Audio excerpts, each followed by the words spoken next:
Cancer ఇన్స్టిట్యూట్లలో పూర్తి స్థాయిలో treatment అందిస్తున్నట్లుగా gem care ప్రతినిధి డాక్టర్ సుధాకర్ తెలిపారు.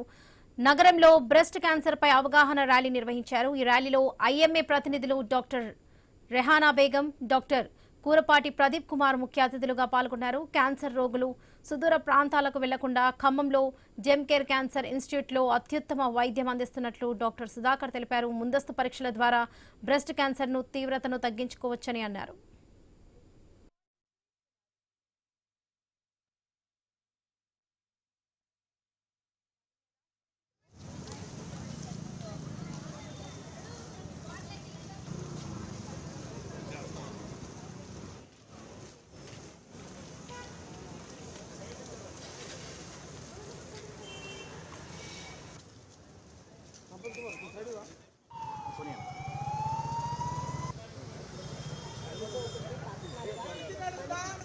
చెప్పాలి అంటే వాళ్ళు భయపడుతూ ఉంటారు. సో వాళ్ళ కోసం స్పెషల్ గా సో అందరూ జరిగింది. ఎవ్రీవన్ మీరందరూ మీ మొబైల్స్ లో scan gem care cancer institute members అంతేకాదు 1 2 3 4 స్టార్ట్.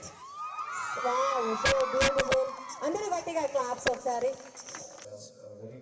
ఖమ్మంలో ఆరోగ్య హాస్పిటల్స్ నేతృత్వంలో ఈ జెమ్ కేర్ క్యాన్సర్ హాస్పిటల్ నిర్వహించడం అనేది చాలా సంతోషకరమైన విషయం. ఖమ్మంకి ఇంతవరకు క్యాన్సర్కి సంబంధించినటువంటి హాస్పిటల్ లేదు. పేషెంట్స్ అందరూ కూడా హైదరాబాద్ వెళ్ళి చాలా దూరం ప్రయాణం చేసి అసలే వాళ్ళు అనారోగ్యంతో బాధపడుతూ మళ్ళీ అంత దూరం ప్రయాణం చేస్తే అక్కడ వైద్యం తీసుకుంటున్నారు. ఈ హాస్పిటల్ మన ఖమ్మంకి రావడం చాలా మంచి టెర్షరీ కేర్ ఇన్స్టిట్యూట్ ఇక్కడ రావడం, స్పెషలిస్ట్ డాక్టర్స్ ఇక్కడ ఉండడం అనేది ఖమ్మంలో మీరందరూ కూడా దాని గురించి అవేర్నెస్ ఎక్కువ పెంచి పేషెంట్లు ఈ అవకాశాన్ని వాడుకోవాలని ఐఎంఏ తరఫున అదేవిధంగా gem care hospital Sudhakar sir తరఫున మేమందరం కోరుకుంటున్నాం.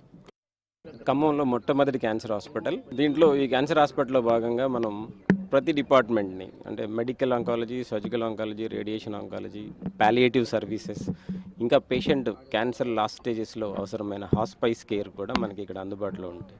ఇవే కాకుండా మన క్యాన్సర్కి సంబంధించిన నిర్ధారణ చేయగలిగిన మన PET CT scan, diagnostic scans కానీ మిగతా ఎక్స్రే, మ్యామోగ్రామ్, అల్ట్రాసౌండ్ అన్ని పరికరాలు మనకి ఇప్పుడు మన జెమ్ కేర్ క్యాన్సర్ ఇన్స్టిట్యూట్ ఆరోగ్య హాస్పిటల్ కొలాబరేషన్తో మనం ఎస్టాబ్లిష్ చేయడం జరిగింది. ఇక్కడ అన్ని సేవలు క్యాన్సర్కి సంబంధించిన ప్రతి డిపార్ట్మెంట్ ఇక్కడ మనకి అందుబాటులో ఉంటాయి. ఖమ్మంలో మొట్టమొదటి క్యాన్సర్ హాస్పిటల్.